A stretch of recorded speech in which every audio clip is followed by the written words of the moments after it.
Hey, what's going on, guys? It's your boy, Nerd Mode On, and welcome to episode 11 of Battle Tested, a video series where I take user-submitted loadouts and check and see if they'd be viable on the battlefield.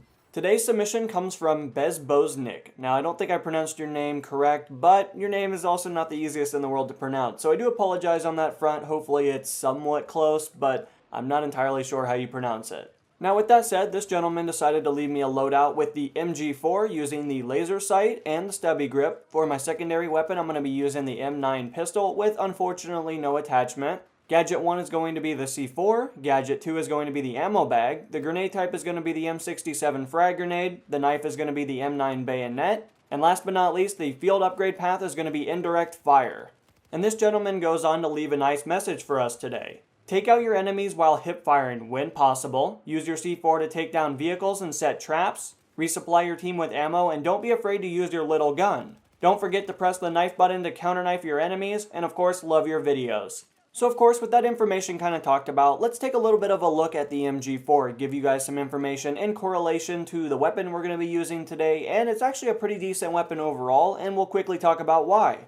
The MG4 has a 800 rounds per minute, putting it actually at the top of the line when it comes down to rounds per minute, which is definitely really good, especially when it comes down to putting down a lot of ammunition down range. As well as if you do happen to find yourself in close quarters combat, you'll at least be able to compete with some of the higher rounds per minute weapons, especially in the assault rifle category. Now, alongside this information, the MG4 does have a velocity clocking in at 620 meters per second, which actually puts it above average in comparison to a lot of its competitors, especially in the light machine gun category.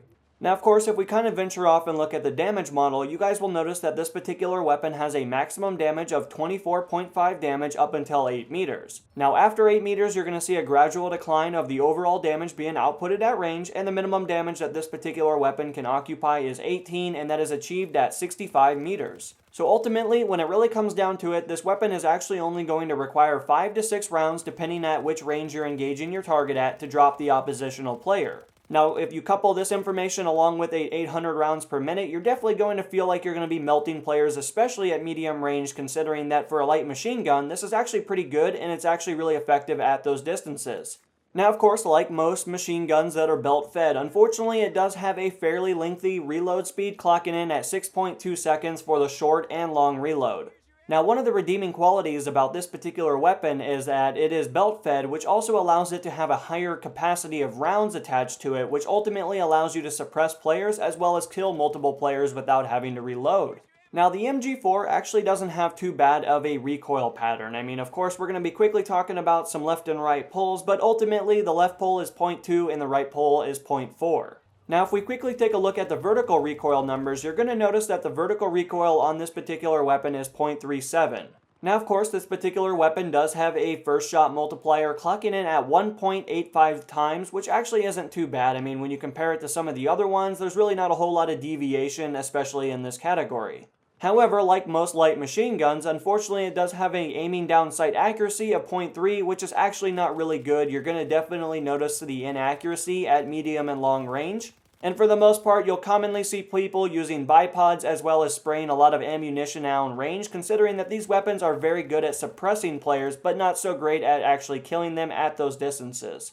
So of course, if you kind of couple all the information in correlation to the MG4, you're going to quickly notice that it has a lot of great attributes that really allow it to be very effective at medium range, but it also has some inabilities to kind of engage targets at long range. From a statistical standpoint, the MG4 is very competitive, and I find it to be one of the better weapons for the light machine gun category. Of course, there are different weapons that are better at different engagements, but for the most part, I feel like the MG4 is on the top of the tier, especially when it comes down to some of the close quarters maps, as well as some medium engagements that you might find on some other maps. Now, when we kind of take a look at some of the MG4's attachments, unfortunately, it seems like it's going through an identity crisis. It's not quite sure if it wants to be a very aggressive weapon or if it wants to have the ability to be accurate at medium and long range. The laser sight is very questionable, considering that it's not necessarily designed for medium range, considering that it does give away your position. In the past, I've kind of talked with you guys about using a grain laser sight, is that you might have the chance of kind of confusing the enemy player into thinking that you're a friendly for even a brief moment. However, if you're going up against a veteran of the franchise, they're not necessarily going to be susceptible to these easy tactics considering that they're a veteran of the series. However, there are definitely quite a bit of new players that consistently jump into Battlefield 4. But in those particular cases, you guys definitely do have the benefit, and of course you can reap in those benefits, especially when it comes down to those engagements.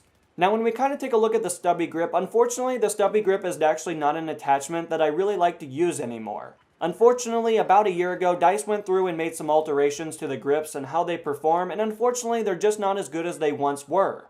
The negative attributes that have been assigned to them really make them very ineffective at medium range, and that's something that I try to push for a lot in my gameplay, as well as my engagement distances that I quickly find myself in. I feel like the stubby grip at one time was definitely one of those attachments that you would quickly find everybody using, considering that the benefits it offered outweighed the negative attributes that were previously assigned to it. But unfortunately that is no longer the case, and the alterations that have been made to it unfortunately really hinder the performance that it occupies, as well as the negative attributes outweigh the positives in this particular case. So with that said, I really feel like the grips ultimately just really aren't effective. I feel like you'd have a better chance of using a bipod or just not using an attachment for this particular slot. Now of course, like previous episodes, I usually talk with you guys a little bit about the secondary weapon, but I feel like I've kind of beat the horse into the ground by this point, and I don't necessarily find a lot of the other weapons to be as great as the Desert Eagle. With that said, of course, I definitely don't hate the M9. I feel like it's a very good starter pistol. It has some great attributes that have been assigned to it, and ultimately, in this particular case, it was a great way to finish some players, especially with the high rounds per minute, but ultimately, with having no attachments, it did make it a little bit difficult in some particular cases.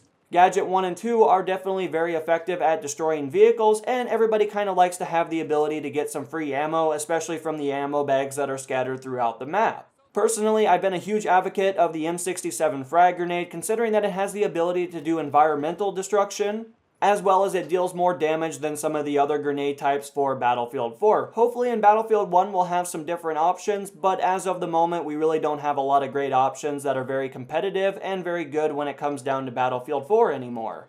And then of course, last but not least, indirect fire for my field upgrade I actually really enjoyed. I wasn't expecting to enjoy it considering that I don't have a mortar in this particular case, but there are some great attributes that are assigned to this particular upgrade path, and they definitely did come in handy. So when it really comes down to it, I feel like the MG4 is a very competitive weapon and has a lot of great attributes that have been assigned to it, and overall it's actually really competitive in comparison to some of the other weapons in this category. Now, like I previously stated, I feel like some of the attachments are having an identity crisis with this weapon, which is ultimately very prevalent along with using it, considering that you go through these moments where you're not sure if this weapon will be very good for these moments, or if it's going to hinder your overall ability to be very effective at those engagements. One of the surprising attributes about the MG4 is that it actually has pretty good iron sights right out of the gate. I kind of forgot how good they are, considering that in Battlefield 4 there's really no reason to use iron sights. However, Battlefield 1 will actually be testing this ideology, considering that World War I didn't necessarily have a whole lot of these particular sights readily available to soldiers. As a result of this, I'm trying to really acclimate myself with these particular type of iron sights, considering that it might actually give me a competitive advantage when Battlefield 1 does come out. But as a result, I feel like the rest of the loadout actually works really well. There's nothing that's really going to hamper your performance on the battlefield. A lot of things are really great about team play, and other things are really great about kind of destroying the environment or ultimately just helping your team win the game. But anyway guys, that's really all the information I have for you. Hopefully you guys found something in the video insightful, or it provided you with some greater information that you previously were not aware of. But with that said, if you guys would like to leave a loadout request for the next video, feel free to use a similar format as this gentleman. And until the next episode, guys, this has been NMO, and I'm going to be signing out, guys. Peace.